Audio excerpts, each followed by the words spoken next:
Mr. President, I was told today that during the testimony of Secretary Bonoan that my name was dragged as the Senate President at the time when it came to allocables given to public politicians and legislators. For the record, Mr. President, and you know this, and many of our colleagues know this, all the senators know this, I never handled project lists. All requests were coursed through the Senate Finance Committee. For the record, as Senate President, I never requested, held, or handled any list of project requests from senators. Because the media is asking me this, and I want to put this on record. I refuse to handle any such list. Wala po dumaan na proposed budget amendments sa ating tanggapan. Alam na mga senador yan. Because whenever the senators would approach me and say, meron kaming mga request, I always tell them, pass it to the finance chair in the finance committee. Always. Lahat ng request ay coursed to the Senate Committee on Finance na siyang tagapangasiwa ng budget process sa Senado. As a matter of fact, we did the same in the last budget, in this 2026 budget, Mr. President. We did it one step further. We adopted it on the floor with all the documentary requirements needed from RDC to barangay hall request, barangay submission of barangay documents and agency requests. Dito natin ginawa for full transparency. So I'm doing this for full transparency, Mr. President. With that said, I see nothing wrong with making institutional amendments to support roads, bridges, airports, seaports. Yung airport namin sa Bukidnon, 10 years in the making. I'm unapologetic. I really worked hard for institutional amendments to be able to give Central Mindanao an airport, Mr. President. Everybody who's traveled to Bukidnon always complain to me, bakit 4-5 oras yung biyahe namin papunta ng Southern Bukidnon, papunta ng North Cotabato. With an airport now in Bukidnon, the travel time will be less than 30 minutes for these areas, Mr. President. As long as these requirements are requested and approved by implementing agencies, Mr. President, properly carried out and free from any interference driven by personal interest or corruption.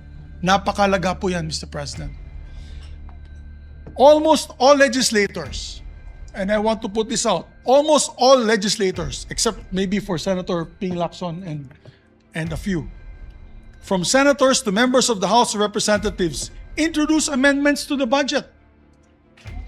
Everyone, maybe all of us, whether it is education, whether it's military, PNP, Coast Guard, we introduce amendments, Mr. President. Or else, what are we here for aside from passing legislation? The budget passes us. Might as well just let the DBM just approve the budget, and then we'll just be a rubber stamp and no longer be able to help the advocacies that we are pushing for in the different agencies, whether it's culture, arts, education, PNP, public order and security, etc.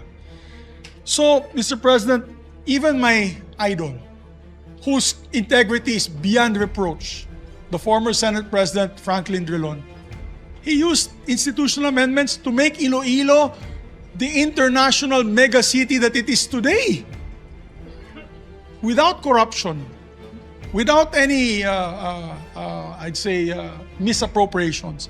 But look at Iloilo City. He's my idol on how he was able to develop his own area through institutional amendments, Mr. President. And it is our responsibility to bring much needed development to communities that we have long left behind. Every time binabanatan po tayo. As a matter of fact, before Senator Raffy Tulfo became a senator, I remember in his program, he was still isumbong mo kay Tulfo. This was in 2018. Meron siyang complaint sa Valencia City, Bukidnon. May tulay daw doon, nasira, kawayan, at maraming nalulunod. Napanood ko po yun kasi nalabas sa social media yun. I did an institutional amendment here. We built the bridge. He can confirm that kasi I told him we built the bridge. We finished the bridge. There's no more complaints. That's not even my district. That is another district, Mr. President. But because of institutional amendments, we finished the bridge. We asked their team to verify it. So, I mean, we get bing-bang left and right from social media when there's a road to the barangays that's like a chocolate hill, so full of muddy, and you cannot walk through it. And they say, saan yung congressman? Saan yung senador nyo dyan? Tapos pag naglagay naman po tayo ng institutional amendment, babanatan tayo ng babanatan na corruption, di dapat pwede yun. As long as it is devoid of influence, Mr. President, by the legislator on the choosing, on contractor, on the kalokohans that happened there, as long as it is no corruption, it is transparent and requested by the agency, I don't see anything wrong, Mr. President. So again, I reiterate that there is nothing wrong with institutional amendments for as long as projects are properly implemented, that they are neither ghost projects nor substandard. Yan ang importante. Hindi po siya dapat ghost projects or substandard, Mr. President. And they are devoid of any influence from the proponent legislators that could lead to corruption. That is the statement I made to the media. I also reviewed the documents. I actually showed it to Senator Tito Soto on the testimony earlier of Secretary Manny Bonoan. It was a very simple testimony. He just talked about the process. That, you know, there's a budget in the GAA, that the senators can request for amendments for their pet projects, whatever. He didn't even single me out as I'm the only one receiving the funds. It's very misleading. I think the word nowadays from our impeachment trial is the word misleading. So it is very misleading what some media outlets are doing by saying that I had control of 25 billion worth of budget. Mr. President, that is a lie. That is not true. As a matter of fact, all the members of the Congress, 19th Congress, know that whenever they approach me for projects, I say, wala akong pakialam dyan. Punta kayo sa Senate Finance and you apply there your amendments to the projects. Ever since my time in the Senate and in Congress, I've had no issues on public funds because I do not want to have anything to do with that, Mr. President. Especially with the issues on corruption on public funds. I just want to put that on record very early on, Mr. President, so that at least for the benefit of the public, they know that, number one, we have nothing to do about that. I have no ghost projects. We have no substandard projects, at least in Bukidnon. And, Mr. President, it is fully transparent. I am fully transparent on these projects. As a matter of fact, it's so transparent that last year, Mr. President, for the budget hearing, I brought in maybe a table full of documents and more documents in the back. Kompleto po. RDC requirement, RDC approval, municipal approval, barangay approval, agency approval with the program of works. Para sure na walang ghost, sure na walang substandard na project at sure na gagawin may accountability dun sa lugar na yan.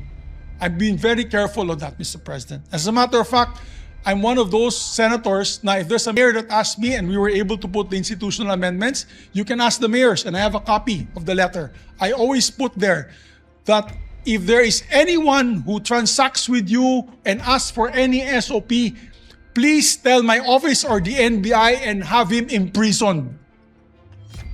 Nasa sulat mo namin yan sa mga LGUs who ask us for projects that we assist in institutional amendments, Mr. President. So, with that said, I just want to put and allay any fears of people listening in. And my dear colleagues, what's important for me is, my dear colleagues, that wala po tayong hanky-panky na ginawa noon. I guess it's the pitfalls of leadership, Mr. President. You are now the Senate President. I'm sure many are approaching you and asking you for budget as well for next year. Not only congressmen or senators, pati mayors. Right now, we have a steady flow of mayors. I just had a steady flow of mayors in my office. They all gave me envelopes, a request for their folders, for their daycare centers, health centers, for their roads, for their classrooms. Di ba po, anong gagawin po namin? Anong gagawin po natin, Mr. President? So, we just want to put that on record. I think I spoke up with what maybe most of my colleagues have in their minds. I think ako na lang, nagsalita na lang ako for my colleagues. So, maraming salamat, Mr. President. Thank you, Majority Leader. At tuwing nagkakaroon ho tayo ng budget, pumapasok tayo sa budget season, at pinapakinggan ho natin yung budget ng iba't ibang hensya, marami ho tayong nalalaman na kailangan ho nila. At dito ho natin ginagawa yung mga amendments base po sa pangangailangan nila at base na rin po sa mga request nila. Dito rin ho natin nalalaman yung mga request ng mga LGUs. No? Dahil kagaya po ni Governor Pacquiao na nanggaling lang po sa isang malubhang earthquake, no? At marami ho silang mga tulay doon na nasira, no? Binilang ko nga kanina halos 20 na bridges ang nasira. So kasama ho sa ating trabaho na tumulong at siguraduhin na yung ating mga ahensya at LGUs ay nabibigyan ng pansin yung kanilang pangangailangan. Pero ang ginawa ho natin last year sa tulong po ng ating mga kasamahan, itong mga proposals at amendments ay ginawa natin transparent. Kaya ho tumagal yung proseso natin last year dahil lahat po ng senador tumayo para po i-explain yung kanilang mga amendments at magbigay po ng mga supporting documents tulad po ng resolutions, tulad po ng program of work, tulad po ng mga requests from the agencies. In fact, hindi ko makakalimutan yung supporting documents ni Senator Erwin Tulfo na parang 10 boxes lahat yun no, na tinignan ho namin yung mga program of work. At dahil ho doon ay natutulungan natin yung mga LGUs. So mga kasama, yan naman po ang isang direksyon ng ating bagong finance chair na itutuloy po yung mga naumpisahan ho nating mga transparency measures. Lahat po ng amendments in 2026 naka-upload ho yan sa website by senator, by request from agencies at pwede hong tignan ng ating mga kababayan itong mga in-amend nating items sa 2026 national budget. Even yung BICAM. Kaya ho yung BICAM umabot ho ng isang linggo. Andun ho kasama ho natin si Senator Kiko Pangilinan dahil inisa-isa ho talaga yung mga amendments at pinakita ho saan nanggagaling po yung mga amendments. Si Senator Pia was also there, no, during the BICAM at naka-live stream in full view of our constituents. So itong mga naumpisahan ho natin ay yan po yung direksyon ng ating bagong finance chairman at tingin ko mas dadamihan pa ho niya yung mga transparency efforts para po mas lalong maging transparent at maintindihan ng ating mga kababayan. So Senator Pia, I think Senator Pia was raising her hands. We recognize the lady from Taguig and Patero, Senator Pia. Actually, Mr. President, you basically said what I wanted to say, but I wanted to sisegundahan ko yung sinabi ninyong dalawa kasi kanina lumapit talaga ako kay Migs when I saw Senator Migs when I saw the news article na sabi ko, bakit malisyoso ang dating nito? Nasa kanya na yun to clarify anything, but by the mere fact that may mga projects that the senators are being asked to support in the budget is our job. So, like I said, sinabi mo yon na nandyan yung mga governors, nandyan yung mga from barangay captain, kung sana may CCTV tayo para pakita niyo yung dala ng mga, ano tawag doon, sabihin ko, module, folder ng mga from barangay captain to mayors, governors, may dala ho yan kasi nagre-request po ng project. Then pag malaki, ang gagawin pa nga nila, iisa-isahin nila, sabihin nila na, Senator ganito, phase 1 po kasi sa inyo, nahingi na ho namin kay ganito yung phase 2. Why do they do that? Because it is our job. It is in the Constitution. So, alam nila ngayon. Ngayon, none of us, I can speak, I guess I cannot speak for everyone na, but I'll speak for myself. We don't tolerate corruption here. But I also don't tolerate that there are insinuations that we're doing wrong when we make amendments that are called insertion. Tatawagin ng insertion, tapos may mali siya na. Whether that is the news outlets, people out there from within the Senate, I object to that. That is not fair because it is our job. Ngayon, kung meron kang ginawang malisyoso, di yun, take it up in the proper forum. Pero to just say na si Senator JV, gamitin ko Senator JV kasi okay lang sa kanya to, nag-insert ng ganito karami dun sa sa PhilHealth. Oh, ginagawa namin yan. Because it's our job. Ilang beses ako tumayo dito na, alam niyo yun, kasi kayo po ang chairman, na nilaban ko na ibalik, i-insert. Yes, that is the word insertion. Ibalik, i-insert yung pondo ng PhilHealth na hindi binibigay. So if I call it an amendment, it's okay. But if I call it an insertion, malisyoso yon, bawal yon.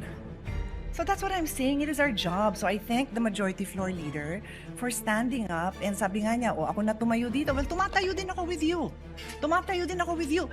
And I never went to you for a project kasi nga tama, alam ko na si Finance Chairman, that was Sani Angara at that time, then Senate President last year, and now JV, nasasabi mong, may room ba? May room ba tayo para sa more classrooms? May space ba na paghahanapan? Remember in our debate yesterday on no detention, di ba? I put on record na nagdagdag ako ng budget for zero balance billing. And then the Senate President properly reminded me na hindi lang para dun sa mga regional hospitals and LGUs, pati sa specialty hospitals. You reminded me. And then I even said nga na yung pilot project na I proudly, ako nag-initiate, ako talaga nag-insert nun. 1 billion for pilot project ng LGU Zero Balance kasi naaawa ako sa mga mayor na pinupuntahan sila ng mga pasyente na in-announce po Zero Balance.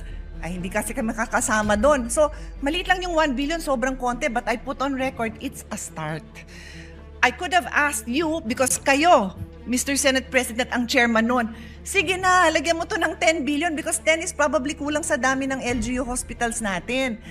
But alam ko may hangganan, so sabi ko, start ako 1 billion. Kaya sa next chairman natin ng Committee on Finance, abangan mo kasi pag nagamit ng maganda yung LGU zero balance budget na yon, baka doblehin ko, triplehin ko. At I'm sure papayag ka kasi full support din tayo sa bagong PhilHealth chairperson president, di ba?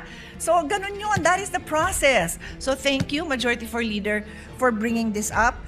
Sana nakadagdag lang tayo sa pagkakaintindi ng mga kababayan natin on what our jobs are. And again, no tolerance naman po tayo sa mga kasamaan at mga corruption naman dyan. We're just doing our job. Thank you. Thank you, Senator Pia. At ina-assure natin ang publiko na pagpapatuloy natin yung ating transparency measures na yung mga requests, may request sa ahensya, may resolutions, mayroong mga plano, at lahat to i-upload ho natin sa website para makita ho ng ating mga kababayan. So we recognize Senator Raffy Tulfo and then Senator Robin Padilla and then Senator JV Ejercito. Kasi nga po, Mr. President, nabanggit ni Majority Leader, Floor Leader, Senator Mix Zubiri, yung pangalan ko. Totoo yun, may nagreklamo po sa akin way back tungkol dun sa problema sa bagong taas Valencia City, Bukidnon. Si Emmanuel Capul pumunta po sa programa ko all the way from Bukidnon to complain tungkol doon sa mataas na dike sa tabing ilog na umabot sa kabahayan at kalsada na umaapaw. Kasi ito yung hindi tinapos na project ng DPWH, biglang inabandona kasi nakatiwangwang lang. At maraming residente ang sobrang apektado doon sa problema ngayon. At nang inilapit ko nga po kay Senator Mig Zubiri, at that time, naayos po yung problema. Thank you, Senator Mix. Thank you. We recognize Senator Robin Padilla. Maraming salamat po, Ginoong Pangulo, at sa ating pinunong mayorya. Sana lang po sa susunod, pag kami nagsulat ng ganyan, ituloy-tuloy nyo naman kasi nabanggit kami, pero hindi nabanggit na FLR yon for later release. We recognize the chairman of the Finance Committee, Senator JV Ejercito. Thank you, Mr. President. Just to clarify also, and being the new chair of the Committee on Finance, I intend to continue the reforms that which the Senate President started when he was Committee on Finance chair. Of course, as an offshoot because of that, the biggest scandal ever to hit in history. There were safeguards that were put in place and belt tightening and so on. But we will continue with the transparency and in the reforms that you started. Of course, everything will be available online. As you, the BICAM will also be open. It will be an open BICAM. And we will also consult the civil society organization. So it will be a very open budget. And all the information that will be needed will be readily be available. This early, I already told our counterparts that we will not accept or allow insertions and amendments done in the BICAM. No? If ever it will be done here in open on the floor, on the amendment portions as we deliberate on the budget. So it will be allowed on floor, but during the BICAM, it will not be allowed anymore as you started, Mr. President. So be rest assured that we will make sure that that the trust of the people will we will regain the trust, no, because of the reforms that we have started last year with the budget here in the Senate. But again, it will be a balance.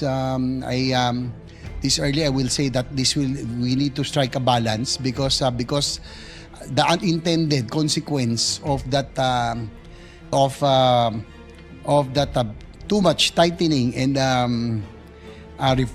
safeguards, no, that were instilled is that the economic progress, no, quite slowed down a bit because of the very slow public spending. So we really have to strike a balance. But be rest assured that transparency and the reforms will continue.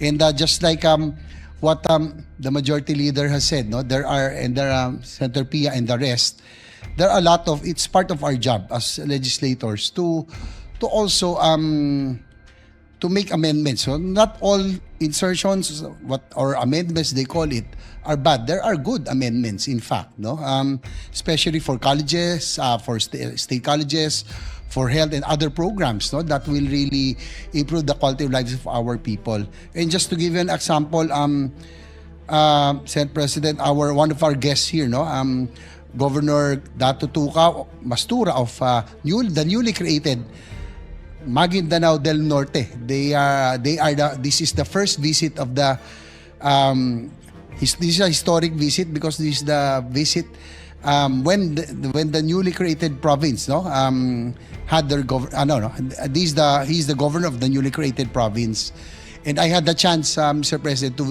to be the first national official to visit the newly created Maguindanao del Norte, and just the same, he came with the provincial admin, Dato Sharifuddin Mastura, Deputy Speaker Attorney Ishar Mastura, and also I just like to mention my classmate who I last saw in De La Salle in 1992, former Vice Governor Dustin Mastura is here also.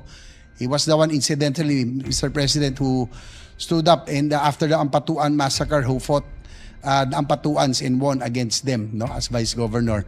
So these people come from the very far-flung area of Maguindanao del Norte. Pupunta po sila dito sa Senado, may dalahong, halimbawa, may request po sila, parang ang hirap naman ho nating tamblahin o tanggihan, di ba? Kung ang dami hong lumalapit sa atin, I'm sure a lot of our colleagues can relate na napakarami, lalo na yung mga nanggaling sa yung wala hong direktang flight, pupunta rito, may mga request, parang ang hirap naman na hindi ho natin pakikinggan at pagbibigyan kung pwede naman. Okay? And I think I would agree that it's really part of the job, part of legislation, again, to improve our budget, and be rest assured that to my colleagues that although of course transparency will continue, reforms will continue, but of course we have to make sure also that we serve our purpose. That is, if there are projects or programs that will really improve the quality of lives of our people, then that's part of our job. Thank you, Mr. President. Thank you, Senator J. Versito. We recognize Senator Joel Villanueva and then Senator Bongo. Yes, Mr. President, thank you. I cannot help but associate myself to the statements made by our distinguished majority leader, our former Senate President, our Senate President himself, and Senator Pia, Senator Tulfo, Senator JV. Malicious is parang kulang po yung salitang malisyoso, Mr. President. A couple of days ago, si Senator Robin Hood at si Senator Bongo naman yung face of the day. Ngayon si Senator Migs. When we are just doing our job, I would like to put on record, Mr. President, that this representation worked very hard para dun sa budget noon sa cancer treatment center doon sa Philippine General Hospital. Ilang bilyon po yun na pinagtulong-tulungan po nating mga senador. Yung pong pagtayo ng e-library sa Bulacan State University, pinagtulong-tulungan po natin yun. Tinulungan nyo rin po ako noon dito sa Senado. Kanina po kasama namin dito si President Jamison Tan ng BASI dito po sa San Rafael, Bulacan. Ikatlong building na yung itinatayo po doon sa Agricultural Center na yun. Last time, si Senator Kiko and I worked for the Bustos Dam. And unfortunately, kulang yung, wala na kaming makuhang pondo, kulang yung nagawa po namin. But we are working still to find more funds para i-finance ito. And that's the main reason why flooding is still a big problem in our beloved province. Tomorrow, I'll be visiting 11 towns, Mr. President. Lubog pa rin ho sa baha. And unfortunately, even, I'd be consistent with my advocacies. In this same podium, Mr. President, over and over again, since 2022, I've been talking about flood control. Nagpagawa po tayo ng feasibility study para po dun sa Bulacan. It took them 2 years, Mr. President. After 2 years, ask me if they were able to finish it. Yes, but are they implementing it? Hindi po. And, this is the main reason, Mr. President, that it pains me a lot as a legislator, as a member of this august chamber, na pag ginagawa mo yung trabaho mo, may isang malisyoso dyan na babatuhin ka ng putik, pero pag hindi ho nag-stick yung putik, hindi na sasabihin na tama naman pala yung ginawa mo, Mr. President. So, I'd like to associate myself again with our colleagues here. And I can assure you, Mr. President, when Senator Zubiri was our Senate President, lahat po tayo, Mr. President, kinakausap niya kung paano natin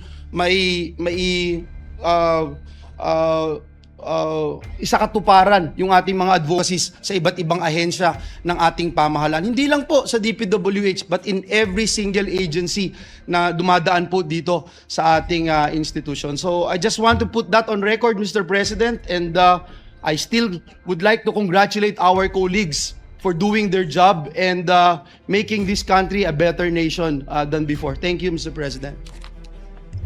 Thank you, Senator Joel. We recognize Senator Bongo. Mr. President, I just want to manifest in relation to the testimony of Mr. Bonoan earlier in the Sandigan Bayan. Mahirap po mag-react sa isang issue na hindi natin alam anong pinagbabasihan at ano ang motibo. Marahil mas mabuting ibalik ang tanong sa nagbanggit nito. Base sa sinabi ni Mr. Bonoan, parte ito ng kanyang testimony sa Sandigan Bayan kung saan may hinaharap siyang kaso. Siya ang akusado. It would be best that he focuses his defense on proving his innocence rather than dragging our work as legislators into their mess. Dinamay pa nga kami ni Senator Robin. Una sa lahat, kung may ipinasang listahan ng isang undersecretary niya sa kanya ng mga proyektong galing daw sa opisina ng isang senador, anong listahan ba ang tinutukoy niya? Dahil sigurado po ako na wala naman tayong ipinasang listahan kay Yusek Bernardo. Gayunpaman, kaysa lagyan agad ng malisya, natural naman na magkaroon ng koordinasyon at komunikasyon ang legislatura at ehekutibo, lalo na sa pagdating ng pagbantay ng tamang implementasyon ng mga proyekto. Halimbawa, simula nang naging senador ako, madalas ko pong kinakalampag ang mga departamento kapag may hinaing, request o report na nakakarating sa aking opisina, lalo na sa malalayong lugar na hindi pa tapos yung proyekto, kailangan ng mga completion, mas bibigyan sana natin ng prioridad ito to make it operational at magamit po ng ating mga kababayan. Kasama na dyan ang mga nagpa-follow up ng mga proyektong pang local development na hindi na-actionan at na-implementa ng maayos. Parte naman dyan parte ng mandato ng senador bilang representanteng pang-nasyonal. Yan naman po ang ating trabaho na tugunan kaagad ito at maparating sa tamang ahensya. At hanggang ngayon, marami pa rin pumipila sa aming opisina. Hanggang ngayon, na humingi ng tulong, hindi pa nila nagagamit ito, kailangan tapusin, kailangan mapondohan. Sir, unahin nyo naman yung lugar namin, fourth class municipalities kami, tulungan nyo kami. Hanggang ngayon po, lalong-lalo na po ako, ang hirap po ng buhay ko dahil naging parte po ako ng previous administration. Kailangan ko ng soft landing na mapaintindi sa kanila na hindi ko na po matutulungan gaya ng ginagawa natin ng mga nakaraang taon, nung 6 years po na sa previous administration ni Pangulong Duterte. Parte rin po ng trabaho natin na bantayan ang implementasyon ng mga batas na ating pinasa rito. Oversight function natin yon.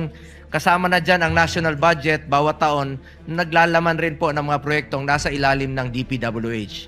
May mga tinatawag na continuing projects na kailangang mapondohan. Mayroon rin mga proyektong nasa GAA kung nung nakaraang taon na hanggang ngayon, yun nga po ang isa sa mga problema, no? Kami pa yung nadamay dito na sa totoo lamang po, kami yung less privileged dito.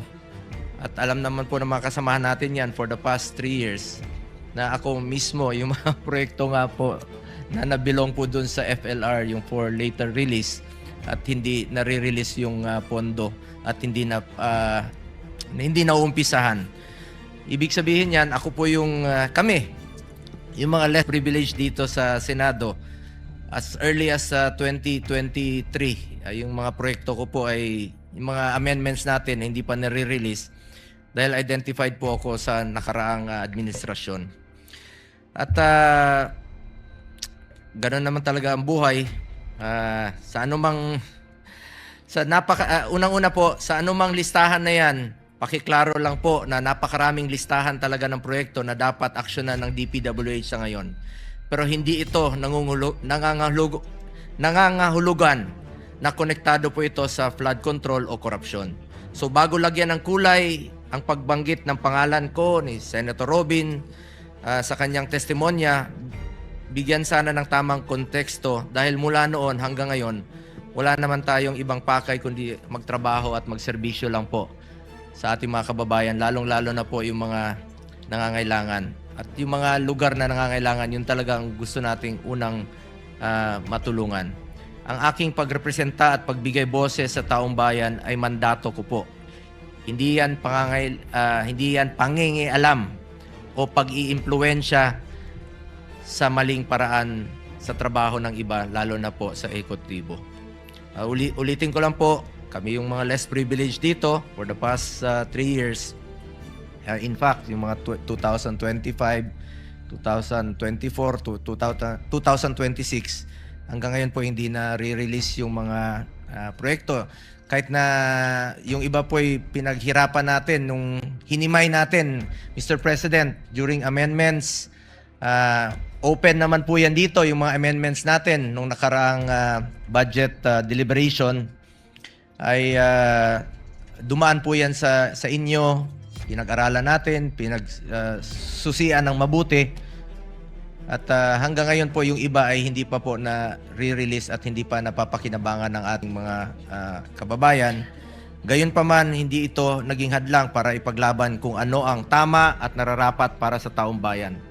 Patuloy akong maninindigan laban sa anumang klase ng korupsyon at tulad ninyo, hangad ko rin na magkaroon ng hustisya dito sa flood control scandal. Panagutin ang dapat managot na walang halong kulay o politika. Dapat lumabas at manaig ang katotohanan. Maraming salamat po, Mr. President. Maraming salamat, Senator Bongo. Thank you very much, Mr. President. Majority Gusto ko Leader. lang banggitin na it was the legacy also of then Senate President Tito Soto. And myself, as he was the Senate President and I was the Majority Floor Leader, you were the Finance Chair. Yes. That was our legacy in the last year, Mr. President. And hopefully we can continue that legacy of transparency this year and the years to come, Mr. President. Tama ho. So- At ang hindi lang ho maganda is yung nasabi niyo kanina na merong kausap na kontraktor. Yes. Yan ang magiging problema. Opo. Yan Basta talaga. no influence. Walang influence. Yan ang magiging problema talaga.